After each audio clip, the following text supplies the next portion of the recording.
Nobody in that showroom was paying attention when the old man walked in. That was their first mistake. It was a cold Tuesday morning, March 15th, 2011, and the Stevens John Deere dealership in Marshalltown, Iowa was already humming with its usual rhythm. Stay with me until the end. Before we begin, please take a moment to like the video, subscribe to the channel, and comment where you're watching from. Now, let's get into it. Salesmen in pressed shirts sipping their first coffees, the smell of fresh brewed dark roast mixing with motor oil, a couple of farmers in clean boots browsing the new 8R series on the floor.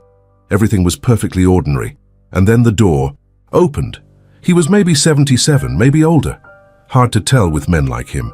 He had the kind of face that wind and sun and 6 decades of early mornings carve into something almost permanent.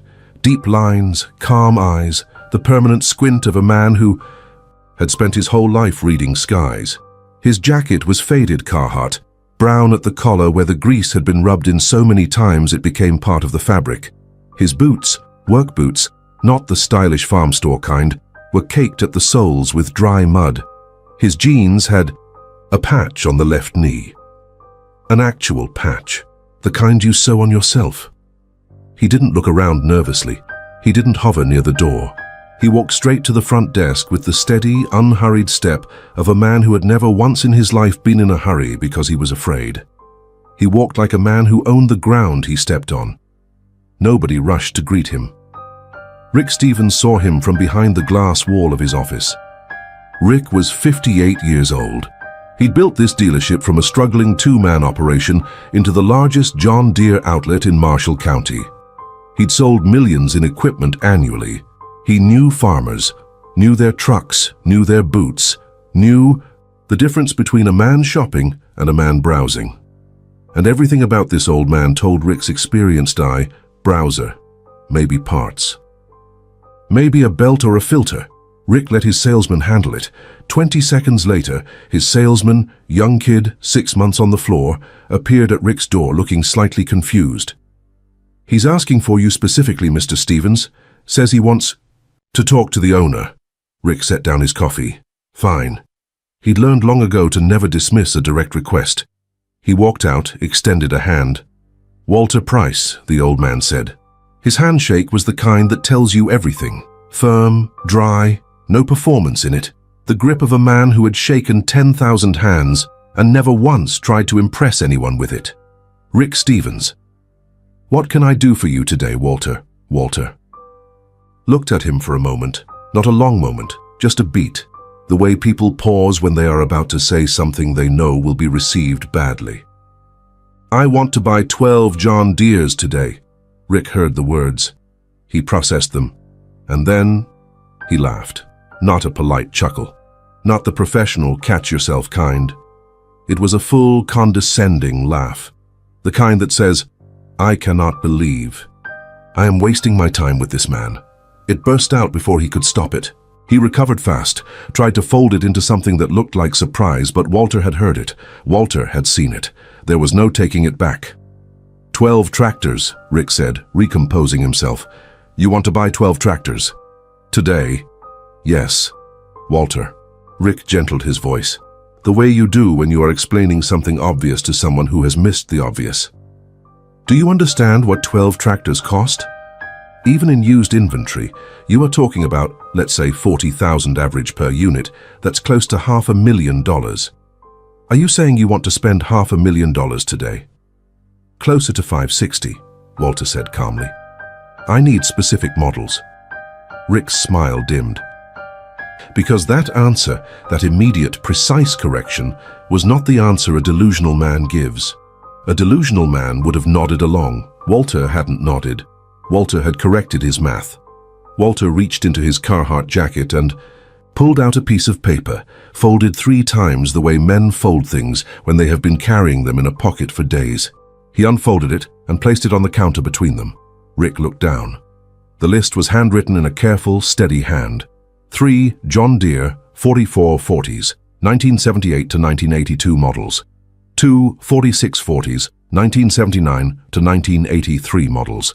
3 4430s, 1975 to 1979 models.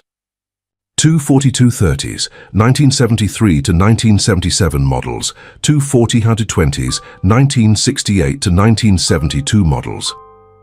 Rick stared at that list for a long moment. These weren't random numbers. These were specific, classic, proven models. The workhorses of American agriculture during the most turbulent farming decades in modern history.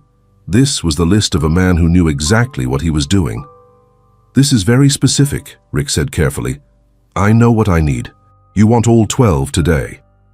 If you have them." Rick ran through his inventory in his head.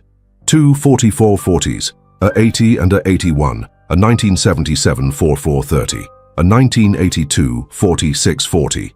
4 units that fit Walter's list. The rest he'd have to source. "I have 4 that match your requirements," Rick said. "The other 8 I'd have to source. Could take 2 weeks. "I'll take the 4 you have today," Walter said. 2 weeks is fine for the rest." Rick leaned slightly forward. He had to say it. He felt he owed it to the man, to reality. "Walter, let's be honest with each other. 4 tractors at my asking prices. That's around $160,000. You're not walking out of here writing a check for $160,000. Walter's hand went back into his jacket. He pulled out a checkbook. Plain green checks. Nothing fancy. No gold embossing. The kind of checkbook you could buy at any bank branch. "What's the total on the 4? Walter asked. Rick, more out of reflex than belief, opened his inventory system. The 1980 4440, $3080, $500. The 1981 4440, $41,200. The 1977 4430, $34,800. The 1982 4640, $47,900. $162,400, Rick said, and he said it with the tone of a man delivering a final verdict, expecting this to end the conversation. Walter opened the checkbook, clicked a pen, began writing. The room felt different suddenly, quieter. Even the young salesman in the doorway had gone still. Walter tore the check out, placed it flat on the counter, slid it toward Rick with 2 fingers. Rick picked it up, $162,400. Signed, Walter Price. Account at First National Bank of Marshalltown. Rick stared at that check for 3 seconds that felt like 30. Then he picked up his phone and dialed the bank. "I need to verify funds on an account," he said when the banker answered. He read the account number from the check. There was a pause on the other end, the soft sound of a keyboard. Then the banker said, "Mr. Price has $2,340,000 in his checking account. The check will clear. Rick." Hung up the phone. He looked at Walter Price, the dirty boots, the patched jeans, the grease-stained jacket, the plain checkbook, and he felt something shift. Something he hadn't felt in 30 years of selling equipment. Something close to shame. "Walter," he said slowly, "you have $2.3 million in your checking account." "Yes." "How did—" Rick stopped himself. Too personal. Unprofessional. Walter smiled. It was a small smile, quiet, knowing, without cruelty. The smile of a man who had seen this exact moment coming from the second he walked through the door. "Rick," Walter said, "you laughed at me 10 seconds after I walked in. You looked at my boots and made your decision, and now you want to know how a man in dirty boots has $2 million in his checking account." He paused. "I'll tell you. But first, let's finish this transaction. I want those 4 tractors delivered to my farm by end of day. I want you to source the other 8. Within 2 weeks. Cash, full amount for all 12. Can you do that?" Rick said yes. Of course he said yes, because in 32 years of selling John Deere equipment, through droughts and debt crises and commodity crashes and everything the Iowa farming economy could throw at him, Rick Stevens had never once made a $135,000 profit from a single customer in a single transaction until today. And the man making it happen was wearing dirty boots and a patched jacket and had arrived on a Tuesday morning with a handwritten list and a plain green checkbook. Rick looked across the counter at Walter Price and realized with a cold and clarifying certainty that he had spent 32 years thinking he understood wealth. He understood nothing. There is a specific kind of knowledge that only comes from watching someone else lose everything. Walter Price had learned it early. He was born in 1934. His father farmed in central Iowa. A good man, a capable farmer, someone who did everything right by the standards of his era. He borrowed to buy equipment in the late 1930s. He borrowed again in the early years to expand. And in 1939, when the debt caught up with the drought and the prices and the cruel mathematics of too much owed to too many people, the bank came and took everything. Walter was 5 years old. He stood in the yard of the farm that was no longer his family's farm and watched strangers carry out his father's tools. He watched his father stand very still with his hands at his sides, not crying. Men of that generation didn't cry at auctions because crying meant you'd lost, and even in losing, you held on to whatever dignity the moment allowed. His mother held Walter's hand so tight it hurt. Walter never forgot the feeling of that hand. He grew up swearing one oath: never, not to him, not to his family, not ever. When Walter bought his first 320 acres in 1968, he was 34 years old. He'd spent 16 years farming for other people, saving every dollar he could put aside, eating simple food, driving old trucks, wearing clothes until they wore out, and then wearing them a little more. He borrowed $136,000 at 7.2% to make the purchase, a 30-year note, standard terms. He paid it off in 10. His neighbors thought he was insane. Why punish yourself? Why work that hard? Enjoy life a little. The land will still be there. But Walter didn't see extra mortgage payments as punishment. He saw debt as a lit fuse. And he didn't rest until he'd put it out. By 1978, at 44 years old, Walter Price owed nothing to no one. His 320 acres were his, free and clear, and the feeling of that was something he would later describe to Rick Stevens as the only thing that comes close to actually owning your life. Then, in 1979, his neighbor lost his farm. Harold Thompson. Good man. Good farmer. Harold had done what most good farmers did in the mid-1970s. Borrowed heavy to buy new equipment during the boom years, when commodity prices were high and the future looked endless. Then interest rates spiked, grain prices dropped. The math reversed, and Harold couldn't make the payments, and the bank didn't negotiate, and on a grey morning in early spring, Harold Thompson's 480 acres, land his family had worked since 1920, went to auction. Walter went to that auction. He went with $12,000 cash, money he'd been saving since paying off his land, sitting in an account, waiting. He didn't know exactly what he was going to do with it. But he went. Harold's 1974 John Deere 4430 was on the block. It had 2,800 hours on it, barely broken in for a tractor of that class. Harold owed $19,400 on it. The bank had listed it at $8,000 opening bid. There were 80 people at that auction. Most of them were there to find bargains. Vultures at a carcass, Walter thought. Not cruel people, just people acting rationally in a moment of someone else's catastrophe. Walter bid. He won the 4430 for $11,200. He drove it home. Now he had two tractors, his old Farmall 560 and Harold's 4430. He didn't need two tractors. He farmed 320 acres alone. But he had bought it because something clicked in his mind at that auction, standing in the cold watching a good man's life being sold piece by piece. Something that looked like grief from the outside, but was actually understanding. The understanding was this: good equipment, bought from desperate sellers at 40 to 50 cents on the dollar and carefully maintained, didn't just hold value. It became a different kind of savings account, one that you could use and then pass on, and that would still be worth something on the other side. Over the next 10 years, 1979 to 1989, the Iowa farm crisis deepened and widened and swallowed families whole. Interest rates climbed above 20%. Land prices collapsed. The farm credit system nearly failed. Banks foreclosed on hundreds of thousands of acres across the Midwest. It was the worst agricultural economic collapse since the Great Depression. Walter attended 43 auctions. He bought carefully. Only John Deere, the 4020s, 4230s, 4430s, 4440s, 4640s. The proven, reliable, parts-available, universally respected machines. Nothing experimental, nothing cheap.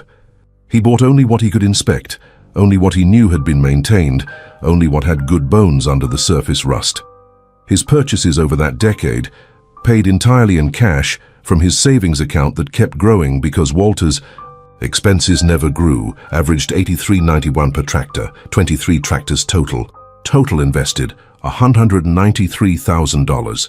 Their combined retail value by 1990, approximately $580,000.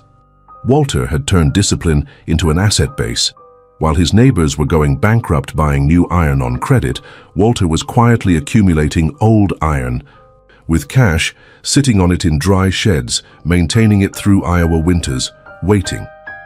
But here is what made Walter Price different from a man who simply collected tractors. He knew the tractors were tools, not trophies. In 1990, a young man named Michael Chen appeared at Walter's farm, 26 years old, first-generation American. His family had emigrated from Taiwan and settled in Iowa, and Michael had grown up watching his father work a factory line and had decided, against every piece of practical advice anyone had ever given him, that what he wanted to do was farm. He had no land, he had no equipment, he had no credit history that a bank would touch. He had ambition, and he had his hands, and he had heard from someone in town that the old man south of Marshalltown sometimes sold tractors. Michael drove to Walter's farm on a Saturday morning and stood in the yard looking at 17 tractors, lined up in various sheds, and asked if any were for sale. Walter looked at him for a long moment. This young man in clean but inexpensive clothes, nervous and trying not to show it, with the kind of ambition that sits in a person's eyes before life has either sharpened it or extinguished it. "What do you want to farm?" Walter asked. "Corn and soybeans," Michael said. "I can rent 180 acres. I just need a tractor. Have you talked to banks? They won't touch me. No collateral, no credit history." Walter nodded. He had expected that answer. He walked Michael into the first shed and showed him a 1976 John Deere 4430, bought at auction in 1984 for $8,400, maintained and refurbished since, new tires, rebuilt hydraulics, solid engine. He'd put another $3,200 of work into it. Total investment, $11,600. "I'll sell it to you for $12,000, Walter said. "1,000 down, $200 a month for 5 years, 0 interest. Michael stared at him. "Zero interest?" "Zero. I'm not a bank. I don't profit from interest. I profit from watching people succeed." Michael farmed with that tractor for 8 years, paid it off in 1995, came back and bought another. By 2000, he owned 640 acres of Iowa farmland, free and clear. By 2010, his net worth was approximately $2.8 million, and Michael Chen had gone on to mentor 19 other young farmers since 2005. Walter did the same thing 32 times between 1990 and 2010. The stories were different, but the shape was the same. Jennifer Walsh, 1994, daughter of farmers ruined in the 1986 collapse, who had spent years bitter about agriculture, and then realized she was angry at the debt, not the dirt. Walter sold her a 1979 4230 at his exact cost basis, 0 interest. And when she hit a rough year in 1995 and missed 3 payments, he called her, not to demand money, but to ask if she needed more time. By 2020, Jennifer Walsh owned 560 acres and had helped 12 young women get started in farming. David Rodriguez, 1997, whose father had lost their farm to bankruptcy in 1993, who had worked construction for 5 years, saving every dollar he could, who walked onto Walter's property with $18,000 in savings and a name heavy with his father's failure. Walter gave David a tractor worth $32,000, free, no payment, no terms, just, "Your father was a good farmer who got unlucky. You deserve a chance to prove you inherited his skill without inheriting his debt. David stood in Walter's yard and couldn't speak for a full minute. He farmed. By 2011, David owned 480 acres. That year, he came to Walter with an envelope. "I want to pay you for the tractor," David said. "I want to pay the full value, $32,000. Walter refused. "You already paid me by succeeding," he said. "That's the payment I wanted." They compromised. David donated $32,000 to the Walter Price Agricultural Foundation when it launched. That money equipped 3 more young farmers. While Walter was giving away tractors and selling them at cost, he was doing something else entirely with his money. He was buying land. Between 1982 and 2002, Walter purchased 11 separate parcels of Iowa farmland, always at auctions, always at estate sales, always during moments of distress when prices were collapsed and cash buyers could negotiate. He paid an average of $840 per acre across 1,780 acres. Total investment, $1.4 million, accumulated over 20 years of disciplined savings. By 2011, that land was worth between $3,800 and $4,200 per acre. Total value, $6.3 to $7 million. Walter Price, in dirty boots and a patched jacket, driving a 1998 Ford F-150 with 240,000 miles on it, was worth more than most of the people who had ever looked at him and smiled politely and moved on. And he had done it the same way he did everything else, quietly, patiently, without a single dollar of debt after 1978, and without anyone outside. His bank knowing a single thing about any of it. Rick Stevens delivered the first 4 tractors to Walter's farm that same afternoon. He could have sent his crew. He didn't. He drove one of them himself. He needed to see it.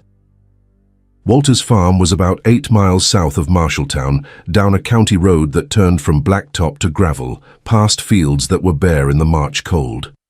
You couldn't see the farmstead from the road. You turned between 2 old fence posts without a mailbox and drove down a long lane of mature cottonwoods. And then suddenly it opened up in front of you, and Rick stopped the truck and just sat there for a moment looking. 2,000 acres. The buildings were old. A house, a machine shop, 6 or 7 large sheds, grain bins along the back fence line, but every single structure was immaculate. Not new, not renovated, just maintained, carefully, obsessively, the way men of Walter's generation maintained things, because they had learned the hard way that the alternative to maintenance was catastrophe, and the tractors. Rick counted 17 of them in the first pass, sitting in sheds, lined up in careful rows, some under tarps, some exposed to the late winter air, all maintained, all operational. Not collector pieces sitting behind velvet ropes, working machines ready to work, waiting for the hands that would run them. "Why so many?" Rick asked when Walter walked out to meet them. "I buy them at auctions," Walter said. "Maintain them. Sell them to young farmers. These 17 are spoken for. By summer, they'll all be on farms doing what they were built to do." Walter gave Thomas a 1981 John Deere 4440, worth $41,000 for free. Thomas cried, farmed, struggled early in ways that would have stopped a less determined man. By 2024, Thomas Murphy owns 320 acres and operates a successful livestock operation that supplements his grain farming. He named his farm after his father. The other 10 stories followed the same shape.